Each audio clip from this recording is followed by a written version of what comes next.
Boss, इस वक्त बांग्लादेश की हालत बहुत खराब है।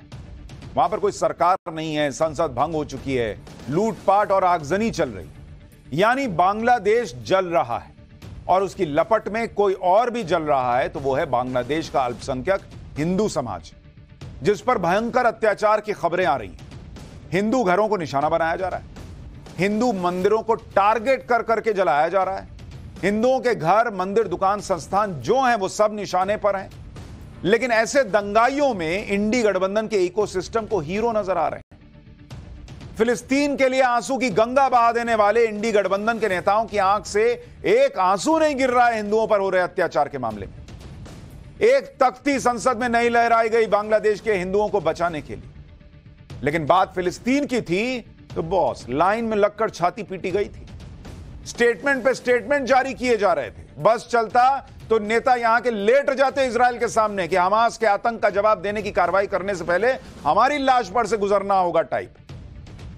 लेकिन पड़ोस में बांग्लादेश, वहां फिलिस्तीन इतना दूर है, यहां पड़ोस में बांग्लादेश में हिंदू कैसे बचेगा, इसकी ढेले भर की फिक्र नहीं है इन लोगों को। अब सोशल मीडिया पर इनका कोई कैंपेन नहीं चल रहा। क्या इसलिए कि बांग्लादेश में हिंदुओं की इन्हें कोई परवाह नहीं है? क्या इसलिए कि मोदी विरोध और मुस्लिम वोट बैंक का प्रेम इनके आड़े आ जा रहा है? फिर भले ही बांग्लादेश के हिंदू खून के आंसू रोते रहें, इनका इकोसिस्टम तो उन दंगाइयों को हीरो साबित करने में लगा है जो दंगाई कल से बांग्लादेश के हिंदुओं के खून के प्यासे बने बैठे। ये तो लूटपाट और हिंसा कर रहे दंगाइयों को लोकतंत्र का रक्षक बता रहे हैं भाई, और शेख हसीना को तानाशाह बताने पर आ गए। लेकिन इनसे कोई पूछे कि अगर लोकतंत्र की रक्षा के नाम पर बांग्लादेश में दंगे हुए तो फिर इसमें हिंदुओं को क्यों निशाना बनाया जा रहा है? हिंदू लोकतंत्र के लिए खतरा है क्या वहां जो मंदिर जला रहे हो, हिंदुओं को टारगेट कर रहे हो? अगर आरक्षण के नाम पर यह क्रांति हुई थी, तख्ता पलट हो गया, तो हिंदू मंदिरों को टारगेट करने का क्या मतलब है? हिंदू मंदिरों ने आरक्षण को रोक रखा है क्या? हिंदुओं ने आरक्षण का लाभ उठा लिया है क्या? अगर यह आरक्षण के नाम पर बांग्लादेश में हुआ है तो उसमें हिंदू ने क्या किया? प्रधानमंत्री से तुमको दिक्कत थी, प्रधानमंत्री को तुमने बाहर कर दिया, सरकार तुमने गिरा दी, वहां पर संसद को खत्म कर दिया, टेक ओवर गवर्नमेंट आ जाएगी। उसमें हिंदू का क्या रोल है बॉस? अगर सब कुछ लोकतंत्र को बचाने की लड़ाई थी तो हिंदू को बचाना क्या लोकतंत्र का हिस्सा नहीं है? हिंदू ने कौन सा बांग्लादेशी मुसलमानों का आरक्षण छीन लिया था? इसलिए ये कोई हीरो नहीं है, ये सीधे सीधे दंगाई हैं। और ये इकोसिस्टम ने नैरेटिव गढ़ा है कि ये सब लोकतंत्र बचाने और आरक्षण के नाम पर हुआ है। कल से बांग्लादेश में हिंदुओं पर अटैक के अनगिनत मामले सामने आ चुके हैं। तमाम वीडियो मीडिया और सोशल मीडिया पर दिख रहे हैं, लेकिन मोदी विरोधी इकोसिस्टम में किसी ने कुछ नहीं बोला। हिंदुओं को निशाना क्यों बनाया जा रहा है, कोई नहीं पूछा। सब शेख हसीना को तानाशाह बताने में लगे हैं, नरेंद्र मोदी को तानाशाह बता रहे हैं, लेकिन हिंदुओं पर हो रहे हमलों पर इनकी बोलती बंद है। ये वही लोग हैं जो इस बात से चिढ़ते रहते हैं कि नरेंद्र मोदी सीएए क्यों लेकर आए थे। अब भी पूछोगे सीएए क्यों लाए थे?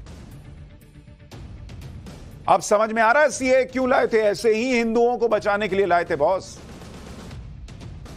ताकि पाकिस्तान और बांग्लादेश के अल्पसंख्यक हिंदुओं पर ऐसे ही जो अक्सर अत्याचार होते हैं उनसे उन्हें बचाया जा सके। कहां जाएगा हिंदू भाई?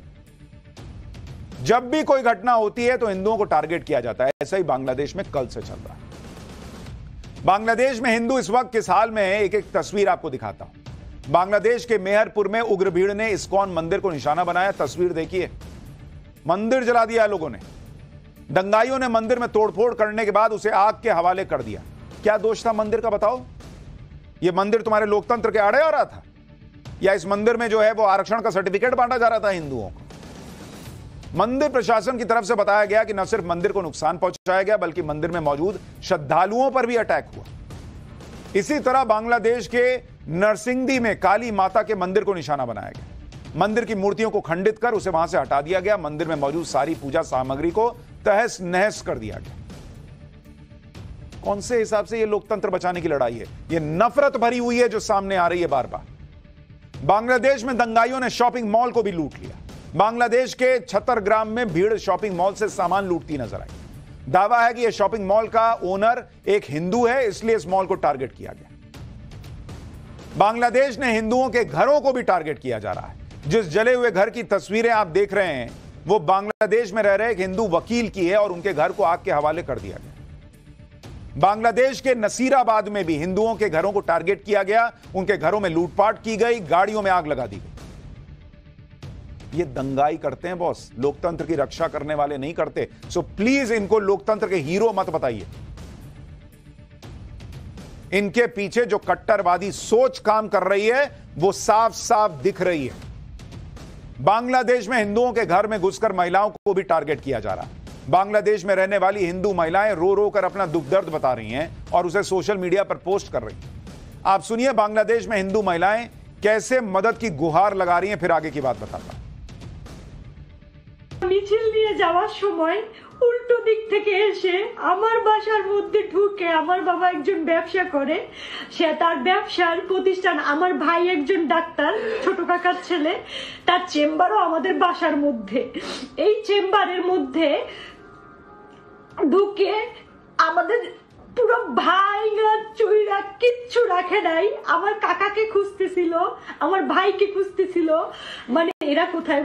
আমার মা বাইরে ছিল, আমার মা শুধু নিরুপায় হয়ে দাঁড়ায় দেখতেছে যে ঘরে ফ্যান বলেন, খাবার জলের জগ বলেন, একটা গ্লাস বলেন, কিচ্ছু রাখে নাই, পিটাই ভাইয়া ফেলাইছে। বাবা যতটুকু পারছে ছবি তুলছে এবং বাবারে মারছে, বাবার গায়ে হাত দিছে। আর আমার ছোট কাকা তো বলাই আছে, আমার ছোট কাকাকে ওরা খুঁজতেছে। মানে আমরা কতটা নিরুপায় আজকের এই ছাত্রদের কারণে। আমরা এখন কি দেশ ছেড়ে নিজের জায়গা জমি ছেড়ে কি আমরা ইন্ডিয়া পালাই যাবো এটা মনে করতেছে সবাই। কেন ইন্ডিয়া যাব? আমরা স্বাধীন দেশে বাস করি না? আমরাও দেশের নাগরিক না?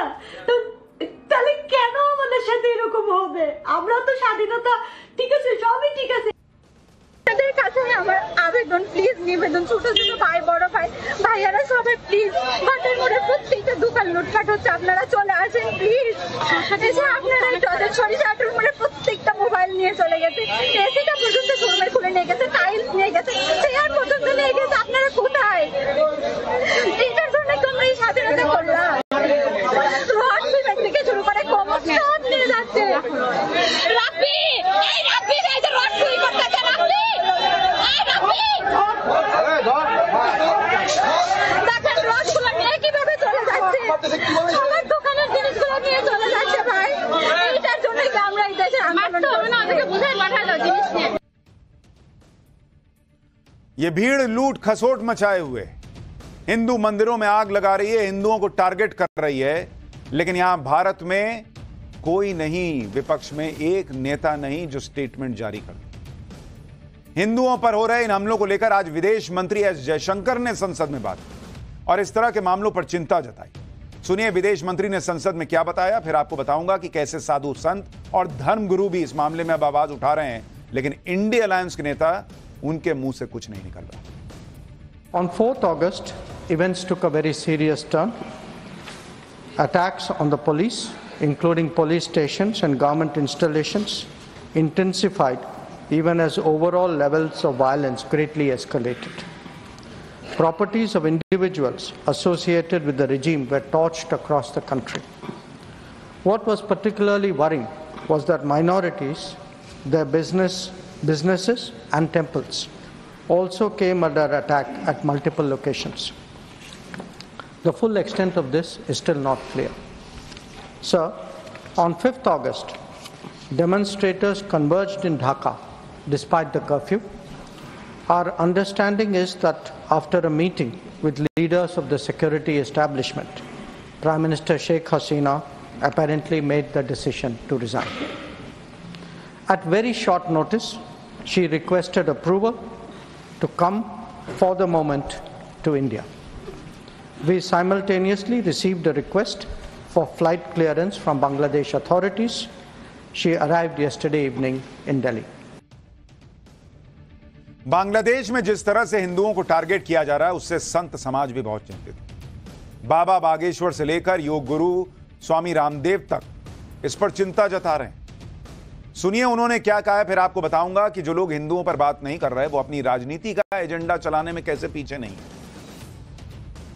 बांग्लादेश में हमारे हिंदू भाइयों पर किसी भी प्रकार की कोई क्रूरता, अत्याचार, जुल्म, ज्यादती ना हो, चाहे वहाँ पर हमारे हिंदू भाई हैं जो व्यापार कर रहे हैं या जो हमारे वहाँ पर हिंदू मंदिर हैं या हमारे भारतीय वहाँ पर जो नागरिक रह रहे हैं उनके साथ किसी प्रकार की कोई नाइंसाफ़ी ना हो, इसके लिए पूरे देश को।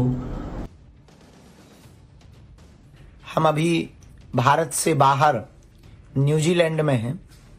हमको टीवी समाचार के द्वारा और मीडिया के द्वारा पता लगा बांग्लादेश की स्थिति पर।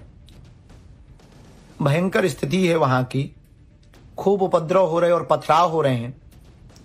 वहाँ के हिंदू भाई बहन परेशान हैं, मंदिरों में तोड़फोड़ की जा रही है, बहुत उपद्रव मचे हुए हैं। भारत सरकार से हमारी प्रार्थना है कि अब बहुत ही जल्दी भारत को अपना विशाल दिल दिखाते हुए बांग्लादेश में रहने वाले हिंदुओं के लिए विशेष व्यवस्था के साथ द्वार खोल देने चाहिए, वरना वो बेचारे कहाँ जाएंगे। और वहां पर हिंदुओं पर हो रहे अत्याचार से मन हमारा पीड़ित है। यानी धर्म गुरुओं का मन तो पीड़ित है, बाबा बागेश्वर से लेकर बाबा रामदेव तक का मन पीड़ित है, दुखी है। लेकिन इस देश के नेताओं को बांग्लादेश के हिंदुओं के दर्द से शायद ही कोई दर्द हो रहा।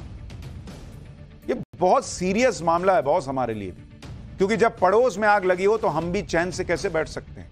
लेकिन हमारे यहां कुछ लोगों ने इस सीरियस मैटर को भी इस तरह से वो लोग ले रहे हैं कि जैसे उन्हें ना इस मैटर की सीरियसनेस की समझ है, ना देश की सिक्योरिटी चैलेंज की समझ है। ऐसे लोगों को सिर्फ और सिर्फ नरेंद्र मोदी का विरोध करना दिखता है, और मोदी विरोध में ये लोग कल से ऐसी बातें कर रहे हैं जिससे देश में की चिंता कम, राजनीति की चिंता ज्यादा दिख रही है।